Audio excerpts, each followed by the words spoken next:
Hello everyone, welcome back to Vigyan institute. My name is Prachi Kaushik. अभी हमने अपने थर्ड वाला जो ह्यूमन रिप्रोडक्शन है चैप्टर, इसमें हमने अपना क्या पढ़ा था, हमने अपने इसमें कुछ एग्जाम्पलर प्रॉब्लम के क्वेश्चन फिनिश किए थे। ठीक है, अब इस वाले लेक्चर में हम अपना असर्शन रीजन के क्वेश्चन करने वाले हैं। तो देखिए इसमें हमारा, जैसे कि आपको पता है, सिंपल क्वेश्चन के साथ साथ आपको कुछ केस स्टडी बेस्ड क्वेश्चन आएगा, कुछ असर्शन रीजन, तो ये भी आपके लिए इंपॉर्टेंट है। ठीक है, तो इसमें हम देखते हैं फर्स्ट, जैसे कि हमने जो हमारा जो सेकंड चैप्टर था उसमें भी किए थे, तो सेम एज हमारे ऑप्शन वही होंगे कि इसको हम पहले भी देख चुके हैं। ठीक है, इसमें क्या कहता है, फर्स्ट इसमें ऑप्शन कहता है हमारा if both assertions and reasons are true and a reason is correct explanations of assertions. मतलब जो ये हमारा जो बोथ असर्शंस और रीज़न है वो हमारे दोनों ही करेक्ट हैं, और जो रीज़न जो है वो करेक्ट है किसके लिए, एक्सप्लेनेशन जो दिया हुआ है असर्शंस का, वो हमारा करेक्ट है। ठीक है, सेकंड क्या कहता है, if both assertions and reasons are true, true है मतलब दोनों ही ट्रू हैं, but reason is not the correct explanations. Reason जो है वो असर्शंस के लिए करेक्ट एक्सप्लेनेशंस नहीं है। नेक्स्ट क्या कहता है आपका, देखिए if assertions is true, assertions तो ट्रू है बट रीज़न इज फॉल्स है। ठीक है, एंड फोर्थ क्या कहता है आपका, if both assertions and the reason are false, if दोनों ही क्या है, फॉल्स है। ठीक है, तो इसमें हम देखते हैं फर्स्ट हमारा क्वेश्चन क्या कहता है, A drop in temperatures does not affect spermatogenesis। ठीक है, इसमें हमारा क्या होता है कि जो ड्रॉप है किसकी, मतलब जो टेम्परेचर्स के फॉर्म में ड्रॉप है, डज नॉट अफेक्ट नहीं करती स्पर्मेटोजेनेसिस को। ठीक है, यहाँ पे ठीक कह रहा है पॉइंट्स। ठीक है, सेशंस ठीक है इसका। नेक्स्ट देखिए रीजन क्या कहता है, during the temperatures drop the smooth muscles, जो स्मूथ मसल्स में होती हैं उसकी जो टेम्परेचर्स होती हैं तो वो कॉन्ट्रैक्ट करती हैं and brings the testis closer to the pelvic cavity. मतलब जब उसमें कॉन्ट्रैक्शंस होता है, जो टेस्टिस वाला पार्ट होता है, जो उसमें स्क्रॉटम्स की मेम्ब्रेन जो उसको टेम्परेचर को कंट्रोल करती है, तो वो क्या करती है, उसमें कॉन्ट्रैक्शंस करती है, उसको पैल्विक रीजन के पास में ले आती है। तो ये वाला भी हमारा ऑप्शन क्या है, करेक्ट है। तो ठीक है, तो इसमें हमारा कौन सा करेक्ट हो जाएगा, ए। दोनों ही हमारे करेक्ट हो जाएंगे, both assertions and reason are true and reason is the correct explanations of assertions. Clear. Next देखिए, नेक्स्ट में क्या आता है आपका, the reasons outside the seminiferous tubules are called interstitial space. जो इसका आउटसाइड होगा वो इंटरस्टियल स्पेस होगा। विच कंटेन लाइडिक सेल्स, ये हमने अपने लेक्चर में पढ़ा था, जिसमें कि हमने देखा था जो हमने सेमनिफेरस ट्यूब्यूल्स हमने दो पार्ट में पढ़ी थी, एक इनसाइड और एक आउटसाइड। तो इनसाइड में हमने पढ़ा था सर्टोली सेल्स और आउटसाइड में पढ़ा था हमने लाइडिक सेल्स होते हैं, जिसको इंडस्ट्रियल स्पेस भी कहते हैं। ठीक है, तो इसमें हमारा क्या है, असर्शन तो हमारा ठीक है। इसके बाद आगे देखिए, Leydig cells synthesize and the secrete a testicular hormone called the androgen. ये क्या होगा हमारा, कि ये हमारा क्या करता है, एंड्रोजन्स करता है। ये मतलब रीज़न भी ठीक है, बट ये नहीं बोल सकते कि हम इसकी जो असर्शंस के लिए है वो इसकी एक्सप्लेनेशंस ठीक है। ठीक है, बट रीज़न हमारा करेक्ट है। तो इसमें आपका क्या आएगा, इसमें आएगा बी वाला ऑप्शन आएगा, if both assertion and reasons are true, true तो दोनों ही है but reason is not the correct explanations of assertions. देखो असर्शंस जो बोल रहा है वो करेक्ट है, सेम एज रीज़न भी ट्रू है कि लाइडिक सेल्स क्या करती है, एक मतलब कुछ हार्मोन्स को सीक्रेट करती है, जैसे एंड्रोजन, जो कि कुछ एबीपी होती है, मतलब एंड्रोजन बाइंडिंग प्रोटीन, उनको बाइंड करने में हेल्प करती है। ठीक है, बट आपको पता है जैसे जो एक सर्टोली सेल्स होती है वो न्यूट्रिशन देती है, उसको भी क्वेश्चन पुटअप होता है। तो बट लेकिन जो रीज़न जो है वो इसकी एक्सप्लेनेशन के लिए करेक्ट नहीं है, तो इसमें हमारा बी वाला आ जाएगा। ठीक है, नेक्स्ट देखिए, नेक्स्ट में क्या आता है, थर्ड क्वेश्चन बोलता है यहाँ पे असर्शंस में क्या कहता है, देखो each seminiferous tubules is line on its inside the 3 types of cells. मतलब जो सेमनिफेरस ट्यूब्यूल्स होती हैं उसमें 3 टाइप्स ऑफ सेल्स होती हैं। सेमनिफेरस ट्यूब्यूल्स में 3 टाइप्स ऑफ सेल्स नहीं होती हैं। उसमें हमने क्या पढ़ा था कि वहाँ पे कुछ टेस्टिकुलर लोब्यूल्स होते हैं, 3 जो होते हैं 1 to 2 या 2 to 3 क्या होते हैं, टेस्टिकुलर लोब्यूल्स होते हैं, वहाँ पे टाइप्स ऑफ सेल्स नहीं होती। ठीक है, और सेमनिफेरस ट्यूब्यूल्स में जो होंगी वो 2 टाइप ऑफ सेल्स होंगी, वहाँ पे आप बोलोगे 2 टाइप्स ऑफ सेल्स होती हैं। कौन सी, अभी हमने पढ़ी थी लाइडिक सेल्स और सर्टोली सेल्स। ठीक है, तो 3 टाइप्स ऑफ सेल्स नहीं होंगी, लेकिन 2 to 3 उसमें लोब्यूल्स होते हैं। आगे देखिए reason, these cells are male germ cells, Sertoli cells and Leydig cells. जो मेल जर्म सेल्स होती हैं वो कौन सी होती हैं, सर्टोली सेल्स होती हैं एंड वो होती हैं हमारी लाइडिक सेल्स। ठीक है, तो इसमें हमारा क्या क्या कहता है यहाँ पे कि और भी तो हमारे कुछ सेल्स होती हैं इसमें, तो यहाँ पे इसमें आएगा हमारा if both assertions and reasons are false, दोनों ही ये क्या हो जाएंगे, हमारे फॉल्स हो जाएंगे। ठीक है, तो इसमें हमारा डी ऑप्शन जो हो गया। ठीक है, नेक्स्ट देखिए, नेक्स्ट में क्या आता है, नेक्स्ट क्वेश्चन बोलता है फोर्थ में, infundibulum is funnel shaped. Infundibulum जो होता है वो फनल शेप का होता है, part to closer to ovary. मतलब इनफंडिबुलम एक फनल शेप का स्ट्रक्चर्स है। देखो इसके स्ट्रक्चर्स को ऐसे अगर हम बनाएं यहाँ पे, ये ये स्वेलो रीजन हो गया, ये एम्पुला है, और फिर बाकी का ये सारा थोड़ा सा इनफंडिबुलम एक फनल शेप हो गया, फिम्ब्रिया एक फिंगर लाइक प्रोजेक्शंस हो गई, ठीक है। बाकी क्या आ गया, एक ओवरी।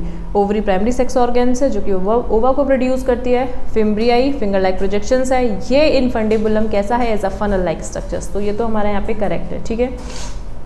इसके बाद देखिए the edges of the infundibulum, मतलब जो इसकी एजेस होती हैं, इसके जो किनारे होते हैं, ठीक है, जो साइडेड होती हैं इनफंडिबुलम्स की, help in the collections of the ovum after ovulations. After ovulations होने के बाद उसको कलेक्ट करने में ओवम को हेल्प करते हैं, ठीक है। तो यहाँ पे हमारा ये भी करेक्ट है, बट लेकिन जो इसकी जो एक्सप्लेनेशंस है ना वो इसके लिए करेक्ट नहीं है, असर्शंस वाले के लिए, कि उसने तो केवल उसका शेप बताया, बट इसकी एक्सप्लेनेशंस के लिए करेक्ट पॉइंट नहीं है। तो इसमें हमारा क्या आएगा, बी आएगा। If both assertions and reason are true, दोनों ट्रू तो हैं, बट जो reason is not the correct explanations of assertions, लेकिन जो रीजन है वो जो असर्शंस का जो एक्सप्लेनेशंस है उसके लिए करेक्ट नहीं है। क्लियर। नेक्स्ट देखिए, नेक्स्ट में आता है आपका यहाँ पे, इसमें असर्शन क्या कहता है, the shape of the uterus is like a inverted. ये इसकी जो शेप होती है वो कैसी होती है, एज अ इन्वर्टेड शेप होती है, ठीक है। ये inverted as a pear like shape होती है, ठीक है, इन्वर्टेड पियर लाइक शेप, नाशपाती की तरह होती है, ठीक है, जैसे हमारी नाशपाती होती है ना उल्टी, इस तरीके से यूट्रस का शेप होता है, ठीक है। नेक्स्ट देखिए, रीजन में क्या आता है, the inner glandular layers that line the uterine cavity is called myometrium. No, जो इसकी इनर ग्लैंडुलर लेयर नहीं होती, मायोमेट्रियम मस्कुलर लेयर होती है, और मायोमेट्रियम आपकी जो यूट्रस होता है उसमें कौन सी लेयर होती है बेटा, मिडिल लेयर होती है, ना कि इनर लेयर्स, ठीक है। तो इसमें हमारा क्या आ जाएगा, ए असर्शंस तो ट्रू है बट रीजन करेक्ट नहीं है, तो इसमें हमारा कौन सा ऑप्शन आएगा, इसमें हमारा आएगा सी वाला। If assertions is true, assertions तो ट्रू है बट रीजन इज फॉल्स, ठीक है, तो इसमें हमारा कौन सा हो जाएगा, सी ऑप्शन। नेक्स्ट देखिए, नेक्स्ट 6 में क्या कहता है, 6 में यहाँ पे असर्शंस है, देखो, द एंडोमेट्रियम्स अंडरगो साइक्लिक चेंजेस, मतलब जो एंडोमेट्रियम है उसमें अंडरगो साइक्लिक चेंजेस में जाता है ड्यूरिंग द मेंस्ट्रुअल साइकिल्स, ठीक है। जब साइक्लिक चेंजेस होते हैं तो एंडोमेट्रियम में कुछ मतलब चेंजेस आते हैं, करेक्ट है। इसमें हमारा रीजन भी करेक्ट है, ठीक है, कि जो मायोमेट्रियम होती है उसमें जब डिलीवरी कॉज होती है तो उसमें क्या होता है, कुछ चेंजेस आते हैं, ठीक है, स्ट्रॉन्ग कॉन्ट्रैक्शंस होता है उसमें, ठीक है, क्या होगा, स्ट्रॉन्ग कॉन्ट्रैक्शंस होगा, और ये ऑक्सीटोसिन और जो रिलैक्सिन हार्मोन्स होते हैं उसी के थ्रू होता है। तो हमारा रीज़न भी करेक्ट है, बट हम ये नहीं बोल सकते कि जो रीज़न जो है वो असर्शंस के लिए करेक्ट एक्सप्लेनेशंस है। क्लियर। तो इसमें हमारा क्या आ जाएगा, बी ऑप्शन होगा। If both assertions and reason are true, दोनों ही ट्रू हैं, but reason is not the correct explanations of assertions, assertions के लिए हमारा रीज़न जो है वो करेक्ट नहीं है। क्लियर। तो इसमें हमारा बी पार्ट आ जाएगा। नेक्स्ट देखिए, नेक्स्ट क्या आता है आपका 7th क्वेश्चन। 7th में क्या कहता है, असर्शंस में the female external genitalia includes mons pubis, labia majora और लैबिया माइनोरा। कि जो एक्सटर्नल जेनिटल्स ऑर्गन्स होते हैं उसमें मॉन्स प्यूबिस होती है, लैबिया मेजोरा होती है, लैबिया माइनोरा होती है। तो ये तो हमारा करेक्ट है, ठीक है। नेक्स्ट देखिए, the glandular tissues of each breast is divided into 5 to 10 memory loops. मतलब जो ग्लैंडुलर जो टिश्यूज़ का जो ब्रेस्ट का जो पार्ट होता है वो क्या होता है, उसमें 5 to 10 मेमोरी लूप्स में डिवाइडेड होती है। तो ये हमारा इसमें इनकरेक्ट है, ठीक है। ये 5 to हमारी 10 मेमोरी लूप्स नहीं होती। तो इसमें हमारा क्या हो जाएगा कि इसका असर्शंस तो ट्रू है, इसका आ जाएगा हमारा सी वाला कि assertions is true but reason is false. Reason जो है वो क्या है, उसमें फॉल्स है, ठीक है। तो 7th का हो जाएगा हमारा सी।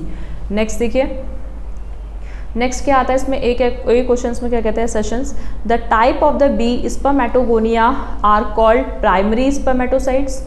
मतलब जो यहाँ पे हमारी जो स्पर्मेटोगोनिया के जो टाइप बी होते हैं, टाइप ए और टाइप बी में अगर आपने स्पर्मेटोजेनेसिस और oogenesis पढ़ा उसमें आपने देखा होगा टाइप बी की जो स्पर्मेटोगोनिया उसको होती हैं उसको प्राइमरी स्पर्मेटोसाइट्स कहते हैं, ठीक है। यहाँ पे हमारा ठीक है, असर्शंस हमारा करेक्ट है।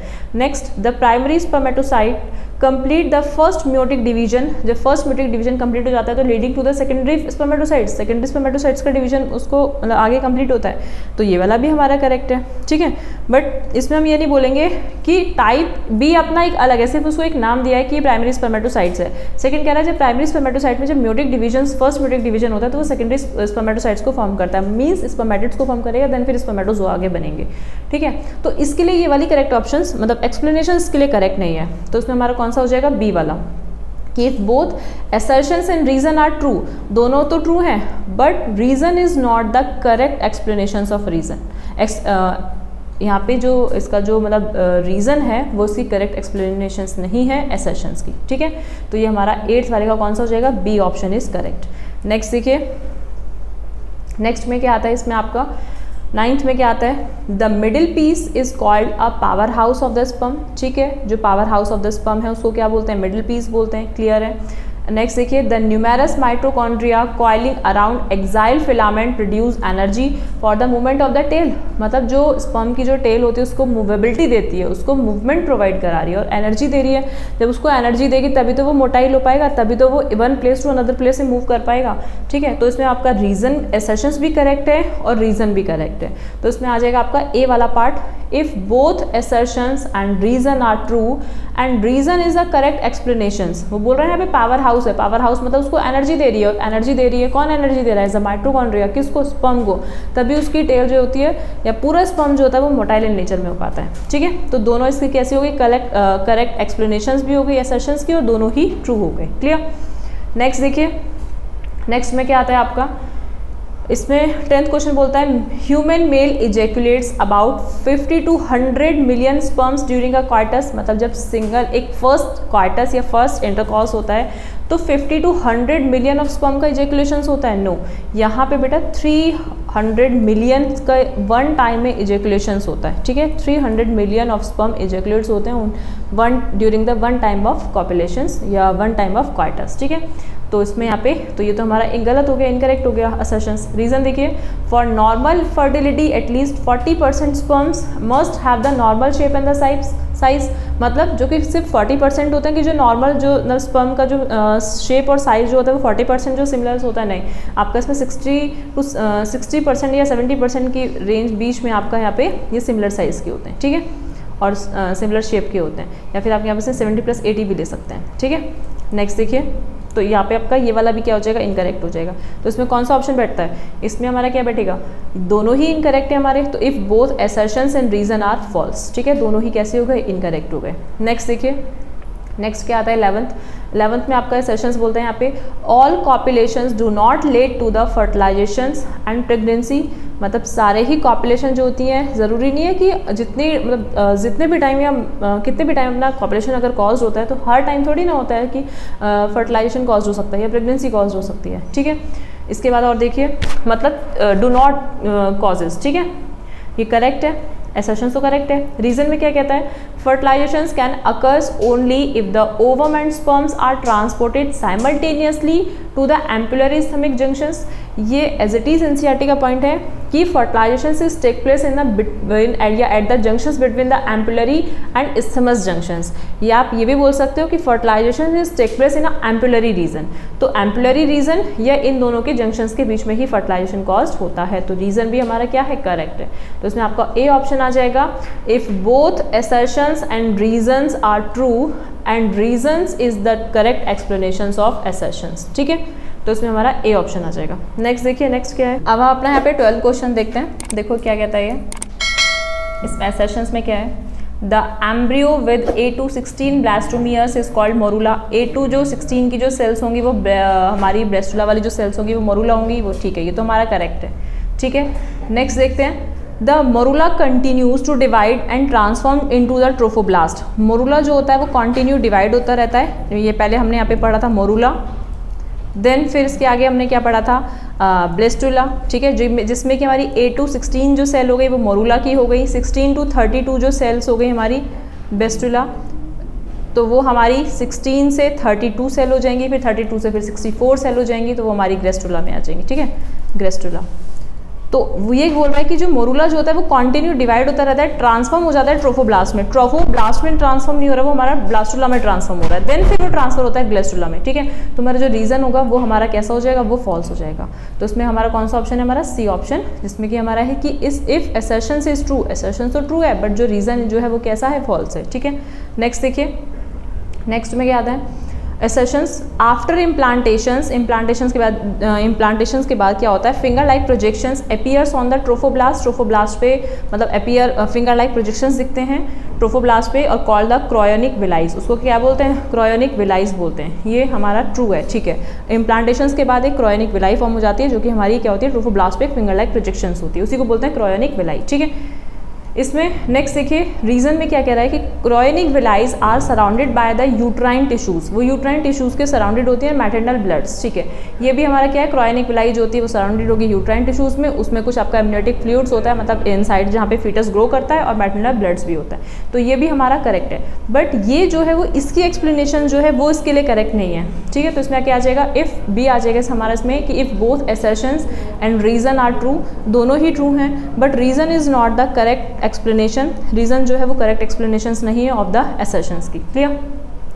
नेक्स्ट 14 क्वेश्चंस क्या कहता है, during pregnancy the level of the hormones like estrogens and progesterones are increase, मतलब जब प्रेगनेंसी जब कॉज्ड होती है तो उसमें एस्ट्रोजन्स एंड प्रोगेस्ट्रॉन जो होती है वो हमारी इंक्रीज हो जाता है, तो ये वाला हमारा ऑप्शन इसमें करेक्ट है, ये तो ट्रू असर्शंस।